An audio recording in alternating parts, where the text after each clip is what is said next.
Can I come in, sir? Have a seat.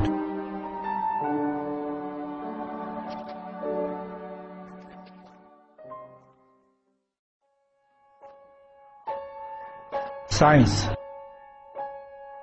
Science, science, science. Science requires proof. As this is my first class with you, I will explain it my way.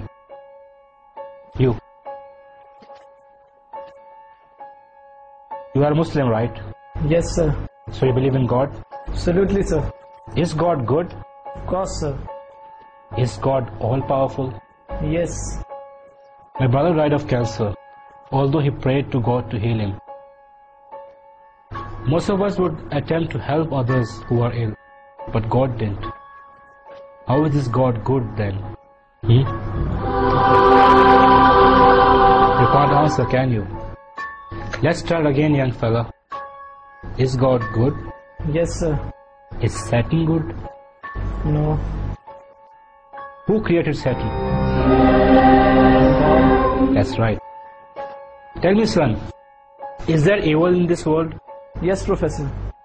Evil is everywhere, isn't it? Yes, sir. And God did make everything, correct? Is there sickness, immorality, hatred, ugliness? All these terrible things exist in this world, don't they? Yes, Professor. So who created them?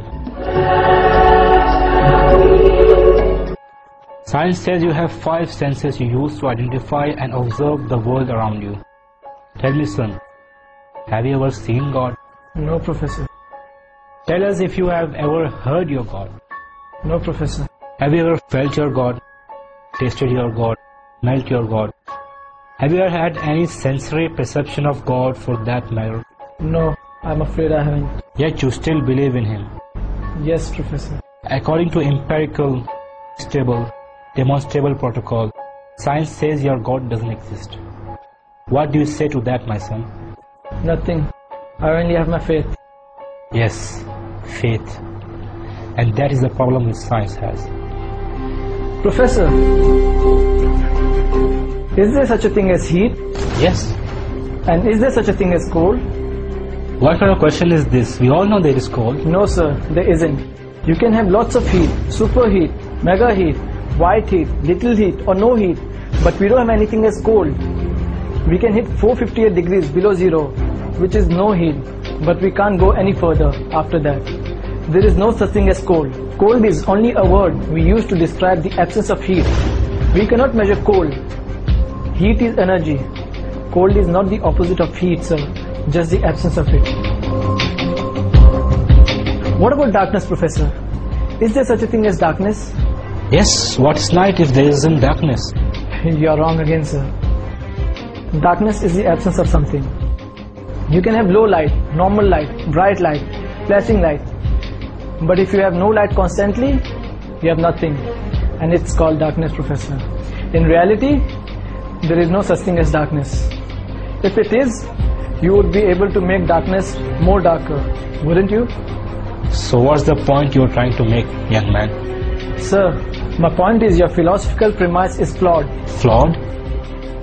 Can you explain how? Sir, you are working on the premise of duality. You argue that there is life and then there is death. A good God and a bad God. You are viewing the concept of God as something finite, something we can measure. Sir, science can't even explain a thought. It uses electricity and magnetism, but has never seen, much less fully understood either one. You view death as the opposite of life, is to be ignorant of the fact that death cannot exist as a substantive thing. Death is not the opposite of life, just the absence of it. Now tell me, Professor, do you teach your students that they evolved from apes? If you are referring to the natural evolutionary process, yes, of course I do. Have you ever observed evolution with your own eyes, Professor? Since no one has ever observed the process of evolution at work and cannot even prove that this process is an ongoing endeavor, are you not teaching your opinion, sir? Are you not a scientist but a preacher, Professor? Is there anyone in the class who has ever seen Professor's brain? No one appears to have done so. So according to the established rules of empirical, stable, demonstrable protocol, science says that you have no brain, sir. With all due respect, sir, how do we then trust your lectures, Professor? I guess you will have to take them on faith, son. That is it, Professor. The link between man and God is faith. Professor, it is not necessary to see something to believe in it. Sir, have you seen your 10th grandfather? No. So then how can you prove that he existed? My presence proves his existence because I have come from him. Exactly, Professor. The existence of this universe and life proves that there is a creator. That is all that keeps things moving and alive. Take your seat.